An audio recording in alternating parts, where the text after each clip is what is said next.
नमस्कार। 46 वर्षीय व्यक्ति हैं जिनकी हस्तरेखाओं को मैं यहाँ पर पढ़ूँगा। किस किस प्रकार की गतिविधि से और किस किस प्रकार के फल यहाँ पर आपकी रेखाएं, आपके पर्वत, आपकी उंगलियों पर हैं, इन सबको बताऊँगा। अंत में आपके सवालों के जवाब दूँगा।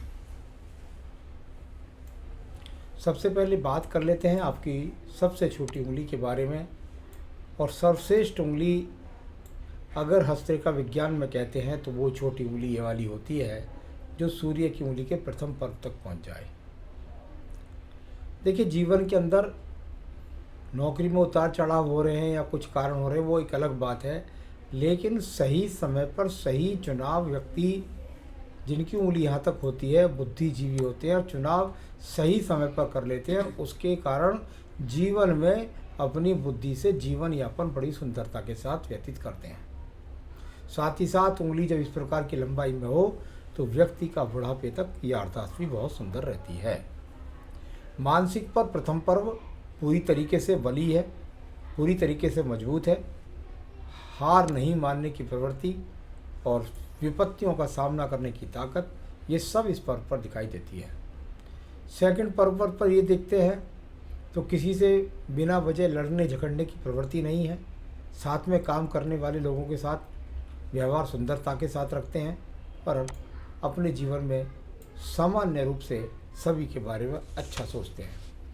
तीसरे पर्व पर राहु रेखाओं का प्रभाव नहीं, यानी धन के आगमन भी निरंतर रूप से आपके जीवन में बने हुए हैं। अब बात करते हैं यहाँ पर सूर्य की उंगली के प्रथम पर्व के बारे में। चक्र की अनुभूति इस पर्वत पर, यानी कि ग्रहण शक्ति बढ़ गई। बृहस्पति की उंगली से सूर्य की लंबाई जितनी ज़्यादा होती है उतना व्यक्ति अपने जीवन में छोटे पद से लेकर के बड़ी उन्नतियों को प्राप्त करता है। गरीबी से पैदा होकर के अच्छा धन प्राप्त करता है, सम्मान प्राप्त करता है। यहाँ से किसी प्रकार के बीपी के, किसी प्रकार के आंखों के रोग और किसी भी प्रकार से किसी एक्सीडेंट का योग दिखाई नहीं देता। सेकंड पर्वत पर देखता हूँ तो यहाँ भी राज्य सरकार से दंडित होने की कोई रेखा दिखलाई नहीं देती, यानी यहाँ भी सरकार से किसी प्रकार का दंड नहीं दिखाई देता वर्तमान में।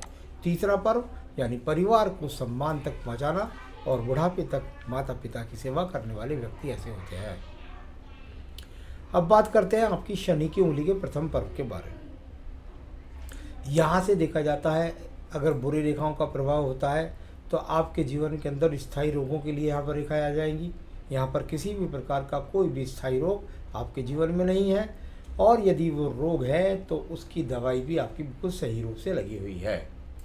यहाँ सेकंड पर्वत पर कोई भी किसी प्रकार से कर्ज की रेखा नहीं, किसी प्रकार से पैसा डूबने के कोई योग नहीं, किसी प्रकार से किसी के आगे हाथ पसारने के योग नहीं। तीसरा पर्व परिवार को संपन्नता के साथ चलाने के लिए यह पर्व भी अनुकूल है, यानी आप अपने परिवार को अपनी मेहनत से अनुकूलता से उनका भरण पोषण कर पाते हैं। बृहस्पति के पर्व के बारे में बात करूंगा। अच्छा खासा ग्रहण शक्ति इसमें भी है, और भले इसकी लंबाई थोड़ा सा शनि की उंगली के पीछे तक रह गई है, थोड़ा अच्छी होती और ज़्यादा तो जीवन में ऐसा व्यक्ति किसी के हाथ नहीं आता। यानी कुल मिलाकर हाथ आने से मेरा मतलब है उन्नति तरक्की और ज़्यादा तेज़ी के साथ होती है। ये अपने आप में प्रथम पर्व पर किसी प्रकार का शुगर का, कोलेस्ट्रॉल का, लीवर का, किडनी का कोई भी रोग नहीं है। सेकंड पर्वत पर आपके राहु रेखाओं का प्रभाव है। पत्नी पति के बीच में तालमेल को संभाल कर चलिए। अपने क्रोध से या अपनी भाषा शैली से पत्नी के साथ संबंधों को सुधार कर चलिए। तीसरा पर्व संतान के सुख सहयोग का है, उसकी थोड़ी सी चिंता है आपको, कुछ रेखाएं हैं, कोई बात ज़्यादा मजबूत नहीं है, तो ये अपने आप में ठीक है। आइए बात करते हैं आपके पर्व के बारे में, और वो पर्व है यहाँ पर आपका बुध का पर्व। मेरे विज्ञान में ये कहते हैं भाई यहाँ पर अगर खड़ी रेखाएं हो तो व्यक्ति डॉक्टर होता है। ऐसा मेरा विज्ञान कहता है कि यहाँ पर यदि छोटी छोटी 3 रेखाएं हो तो व्यक्ति डॉक्टर होता है। आपके हाथ से मुझे यहाँ से वो रेखा दिखाई नहीं दी, सिंपल वाले हाथ में देख लेता हूँ एक बार, यहाँ से भी दिखाई नहीं दी। यानी कुल मिलाकर के यहाँ या तो आने वाले समय में या पहले समय में डॉक्टर रेखा रही होंगी। आज डॉक्टर रेखा नहीं है तो ये इसका मतलब ये नहीं है कि आप डॉक्टर नहीं रहेंगे। इसका मतलब ये है कि जो धन के आगमन है, उनके आगमनों में आप भले ही अपनी जगह से संतुष्ट हैं, लेकिन यहाँ कोई इस तरह का चिन्ह नहीं है जो आपके धन को छीन सके। अभी यहाँ पर और अगर ये रेखाएं खड़ी हो गई तो धन के और भी स्रोत अच्छे हो जाएंगे। मैं बात करता हूँ यहाँ पर सूर्य के पर्व के बारे में। सूर्य का पर्व, और देखिए बीच में रेखा टूट गई। आप देखिए नीचे एक्स लगा, बीच में रेखा टूटी, यहाँ पर इस जगह पर एक ब्लॉक बन गया, टूट गई। यहाँ पर ये कट का निशान लग गया। तो क्या हुआ, बी सेंटर तक रेखा ऊपर गई, सरकार की नौकरी मिली, लेकिन बीच में एक बड़ा कट लगने के कारण व्यक्ति की नौकरी छूट गई। और उसके बाद में इस रेखा का स्वरूप बिखरा हुआ ही है, यानी कुल मिलाकर आगे नौकरी चलेगी नहीं चलेगी इसके बारे में अभी आपके सवाल के जवाब मैं दूंगा। शनि पर्व भाग्य का पर्व, और भाग्य के पर्व पर यदि मैं देखता हूँ तो भाग दौड़ की रेखाएं आपके भाग्य को बनाने के लिए आपकी यहाँ पर रेखा लगी हुई हैं। तो अभी यहाँ इस पर्व की यदि बात करता हूँ तो ये पर्व अपने आप में आप बड़े ही संतुष्ट हैं अपनी ज़िंदगी से, लेकिन अभी धन के बहुत अच्छे आप अभी को नहीं दिखाता है। मैं बात करता हूँ आपके यहाँ पर बृहस्पति के पर्व के बारे में। वहाँ कोई ना कोई ब्रैकेट्स बन चुका, व्यक्ति का स्वयं का मकान बन चुका। यहाँ मल्टी टैलेंटेड रेखाएं शनि पर्व को देखती हैं। ज्ञान के द्वारा धन के आगमन को बनाना, साथ ही साथ बृहस्पति किसी प्रकार से खराब नहीं है, यानी आपके जीवन के अंतर्गत धन, सम्मान, पैसा सब आपका बना हुआ है। हृदय रेखा का स्वरूप देखिएगा, बहुत ही सुंदर तरीके से हृदय रेखा का स्वरूप यहाँ पर है। यानी कुल मिलाकर हृदय रेखा यहाँ पर किसी भी प्रकार के पति पत्नी के संबंधों में विच्छेद नहीं, किसी भी प्रकार से आपको किसी बड़े रोग का सामना नहीं, और सीधी सीधी बात है, कोई बहुत बड़ी चिंता की ज़रूरत नहीं है, कोई बहुत बड़ा चिंता करते भी नहीं है, सामना करते हैं अपनी परिस्थितियों का। चलिए बात करते हैं आपके निम्न मंगल पर्व के बारे में। कर्म रूपी निम्न मंगल पर्व निश्चित रूप से डॉक्टर लोगों का उठा हुआ होता है। दोनों ही मंगल पर्व बहुत अच्छे उठे हुए हैं, यानी कि ये मंगल होता है साहस का कारक। अच्छी तरह से कर्म रूपी रेखाएं भी यहाँ पर हैं। व्यक्ति कर्म करता है, साहस के साथ अपने आप को स्थापित करता है और आगे बढ़ करके अपने जीवन में तरक्की को प्राप्त करता है। तो ये इस तरह का मंगल पर्व बड़ा उत्तम कहलाता है। यहाँ पर आपके प्रथम अंगूठे के पर्व से किसी प्रकार का कोई चरित्र हनन का योग दिखाई नहीं देता। सेकंड पर्व से, शुक्र के पर्व से अगर देखता हूँ तो तर्क शक्ति व्यक्ति की ठीक है, सही डिसीजंस लेने की ताकत व्यक्ति के अंदर है। मैं बात करता हूँ आपके सेकंड मंगल पर्वत के बारे में। ये सेकंड मंगल पर्वत, यहाँ से किसी भी प्रकार से कोर्ट कचहरी मुकदमे के योग दिखाई नहीं देते। आपका मुकदमा चल रहा है तो वो क्योंकि बहुत लॉन्ग टर्म से है, तो इसलिए वो तो एक ऐसी स्थिति है कि उस पर कभी कभी तारीखों पर जाना पड़ जाए, वो अलग बात है। लेकिन अगर यहाँ छोटी छोटी रेखाएं खड़ी हो जाए तो वो विजय का चिन्ह होती हैं। इस पर्वत पर यदि छोटी छोटी रेखाएं हों तो ये विजय का चिन्ह होती है किसी भी मुकदमे में, अभी दिखाई नहीं देता। आइए बात करता हूँ नीचे के चंद्र पर्वत के बारे में। चंद्र पर्वत की अगर स्थिति देखते हैं तो मानसिक पीड़ना कहीं भी नहीं है, कोई विदेश यात्रा नहीं है, पानी में डूबने का डर नहीं है। कुल मिलाकर मन पर नियंत्रण करने की प्रवृत्ति, अच्छी व्यक्ति युक्ति आपके पास है।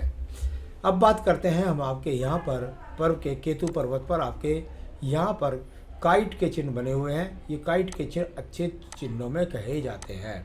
कुल मिलाकर के यहाँ पर पूजा पाठ भी कर लेता है व्यक्ति, और अपने मुकदमों पे, अपने जीतों पर, झगड़े पे, झंझटों पर कोई ना कोई युक्ति निकाल करके विजय प्राप्त कर लेता है जब इस प्रकार के काइट चिन्ह होते हैं।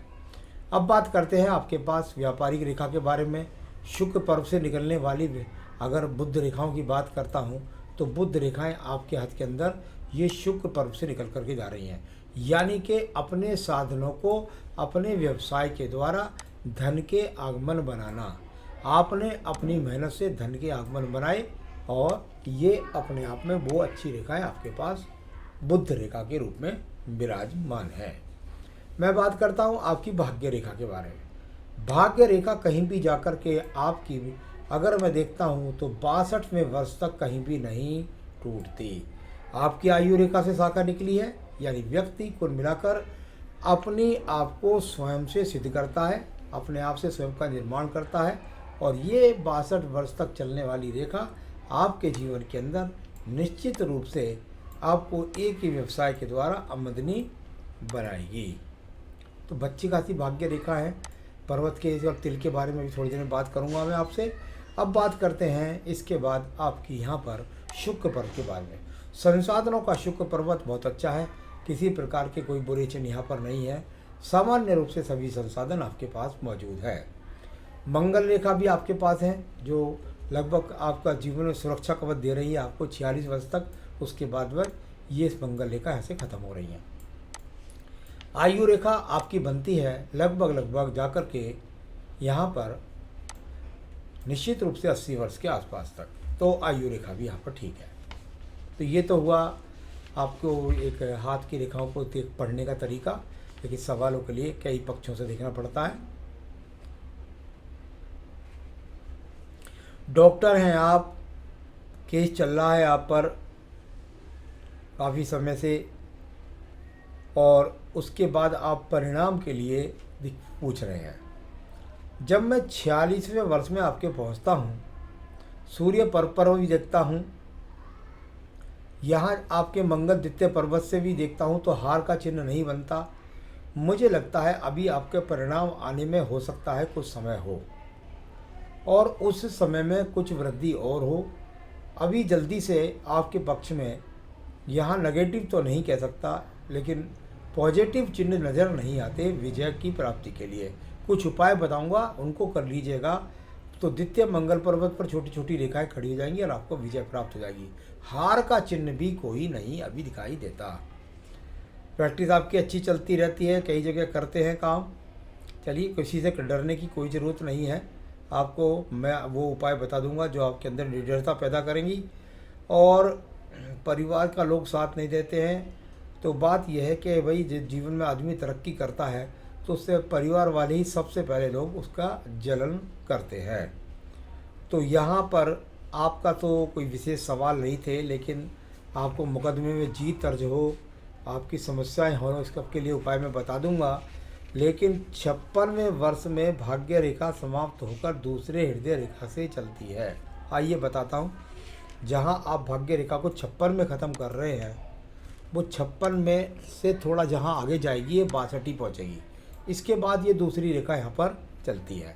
यानी कि ऐसा हो सकता है कि आपका जो काम 62वें वर्ष में होगा, उसका कुछ आप दूसरी बिल्डिंग निर्माण कर लेंगे और उसके बाद वहाँ जा कर के आप कुल मिला कर के आगे ज़िंदगी में चले जाएंगे। यानी एक स्थान परिवर्तन या बिल्डिंग परिवर्तन का योग यहाँ पर होगा, लेकिन काम नियमित रूप से वही चलता रहेगा। अब आपने कहा ये तिल है मेरे हाथ में, देखिए शनि पर्वत का बड़ा तिल व्यक्ति के जीवन में बड़ा नुकसान करता है, क्योंकि ये धन कारक तिल है। इसका कारण क्या होता है? इसका कारण ये होता है कि व्यक्ति कहीं ना कहीं चूक कर जाता है और वो चोरी भी कर सकता है। तो ऐसा नहीं है, कहीं ना कहीं आपसे कोई फॉल्ट हुई है जिसका जुर्माना आपको भरना पड़ा। और शनि पर्वत का काला तिल व्यक्ति के जीवन के अंदर निश्चित रूप से बड़ी मोटे धन की हानि करता है। यानी आपकी जो जॉब के बारे में अगर बात होती है तो हो सकता है वापस भी ना मिले, आपका पैसा भी वापस ना मिले, और किसी भी प्रकार का बड़ा भारी नुकसान धन के रूप में, सम्मान के रूप में होने के लिए ये तिल है। वो आपका धन का नुकसान भी और सम्मान का नुकसान भी वर्तमान में हो चुका है। आगे आपको किसी प्रकार की सज़ा ना मिले, इसके लिए मैं आपको उपाय भी बता देता हूँ। देखिए, आपको यदि चाहते हैं आप मुकदमे में जीतना, तो आपको मंगलवार और शनिवार दोनों दिन आपको रोजाना, मंगलवार की तो आपको पूजा पाठ, बजरंग बली का प्रसाद बांटना है, हनुमान अष्टक है, बजरंग बाण है, हनुमान चालीसा पढ़नी है। साथ ही साथ आपको मंगलवार का प्रसाद बांटना है। शनिवार को जाकर के शनि देव के मंदिर में, आपने छल्ला ठीक पहन रखा है, जाकर के आपको वहाँ शनि देव का पहले दीपक जलाएं, उनका तेल चढ़ाएं। उसके बाद में आप हनुमान जी के शरण में जाएं, हनुमान जी के दर्शन करें और उनकी पूजा पाठ करें, घर वापस आएँ। साथ ही साथ आपको निश्चित रूप से एक हनुमान जी के मंदिर में जाकर के और शनिवार और मंगलवार यदि हो सके तो मंदिर में ही प्रयास करें, नहीं तो घर में आप कर सकते हैं। और वहाँ पर आपको बैठ कर के पढ़नी होगी, जो आपको पढ़ना होगा सुंदरकांड का पाठ करना होगा आपको। तो सुंदरकांड का पाठ आप मंगलवार शनिवार अपनी पूजा में जोड़ लीजिए, यदि आप विजय प्राप्त करना चाहते हैं, यदि किसी दंड से आप बचना चाहते हैं। नमस्कार।